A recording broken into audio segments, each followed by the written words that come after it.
دنیا میں ملک کے اندر اور ملک سے باہر نعت خوانی کے میدان میں نہیں ہے، قوالی کے میدان میں نہیں ہے، علم کے میدان میں ہے۔ ملک کے اندر بھی علم کے میدان میں ہے، ملک سے باہر بھی علم کے میدان میں ہے، لیکن یہ مجذوب قوم دنیا کے لیے عقل بڑی کام کرتی ہے آپ کی، مگر دین کے لیے عقل کو طلاق دے دیتے ہو۔ تو آپ کے حساب سے تو سب سے بڑے عاشق یہ نعت خواں اور قوال ہیں۔ تو اب ختم نبوت کا مرحلہ آیا تو پہلی صف میں یہ تھے، جواب تو دو۔ جب ناموس رسالت کا وقت آیا تو پہلی صف میں یہ عشاق تھے، تو آپ اندھے ہیں؟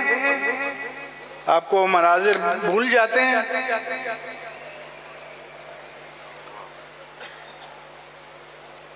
اس لیے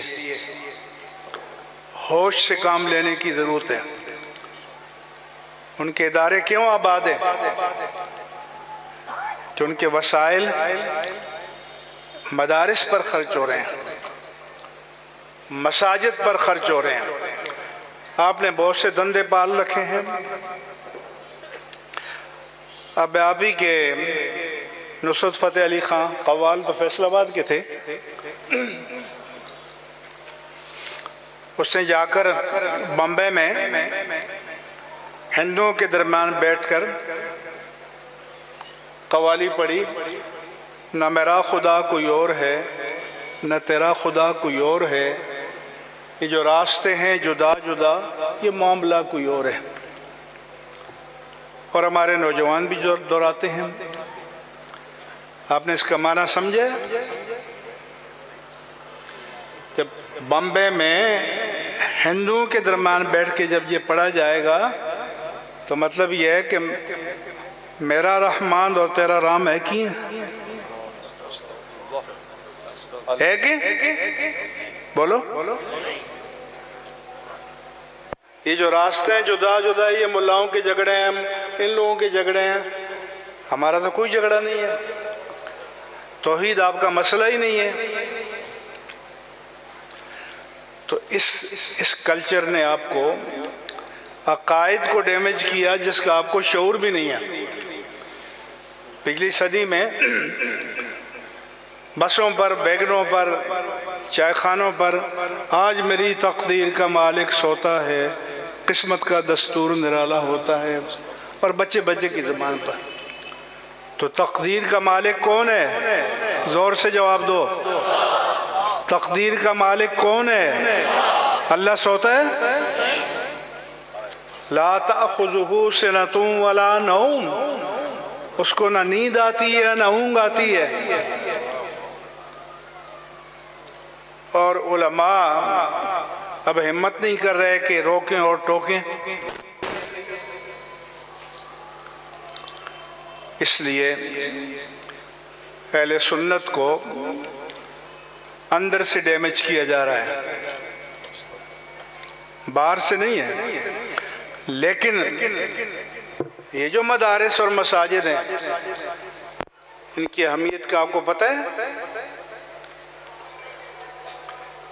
کہ جب کورونا آیا، ایوان صدر میں، ایوان وزیر اعظم میں، گورنر ہاؤس میں ہمیں بلایا، سعودیہ سے فتویٰ آ گیا، بغداد سے آ گیا، دمشق سے آ گیا، ازہر سے آ گیا، اردن سے آ گیا، ترکی سے آ گیا، مسجدیں بند کرو۔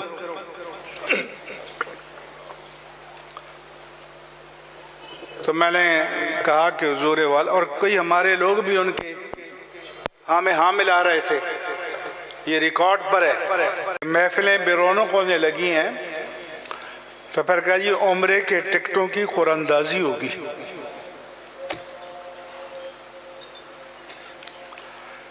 تو میں شیخو پر آیا، میں نے خطاب کیا، تو کہا جی اب عمرے کے ٹکٹوں کی قراندازی ہوگی، اور 10-12 سیٹ صاحب، چودھری صاحب، میاں صاحب، شیخ صاحب، حاجی صاحب پیٹ پھلائے سامنے آ کے بیٹھ گئے کہ یہ ٹکٹ شیخ صاحب نے دیا، یہ چودھری صاحب نے دیا، یہ سیٹ صاحب نے دیا، یہ حاجی صاحب نے دیا، یہ فلاں نے دیا۔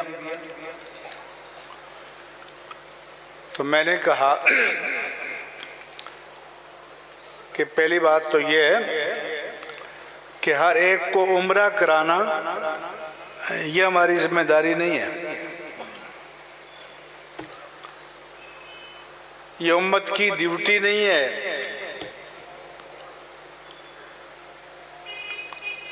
ہر مسلمان کے بچے کو اللہ کے نبی کا سچا امتی بنانا یہ ہماری ڈیوٹی ہے۔ تو میں نے کہا کہ یہ پہلے تو یہ ہے کہ آپ نے عمرہ کرانا تھا، کسی نیک بندے کو تلاش کرتے، آپ کو پتا ہوتا، اس کا پتا ہوتا، رب کو تو پتا ہے، یہاں کس کو دکھا رہے ہو؟ فَمِنْهُمْ مَنْ يَقُولُ رَبَّنَا آتِنَا فِي الدُّنْيَا حَسَنَةً وَمَا لَهُمْ فِي الْآخِرَةِ مِنْ خَلَاقٍ۔ کچھ لوگ وہ ہیں کہ جو کہتے ہیں کہ اللہ ہمارے رب اس دنیا میں بھلائی عطا کر، اللہ فرماتا ہے آخرت میں ان کا کوئی حصہ نہیں ہے۔ تو میں نے کہا کہ اس پیسے سے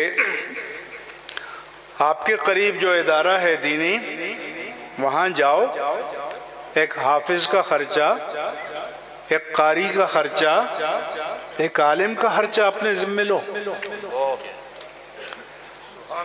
سب سے پہلے تو یہ کہ اگر اللہ نے آپ کو 4 بیٹے دیے ہیں تو ایک اللہ کے دین کو دے دو۔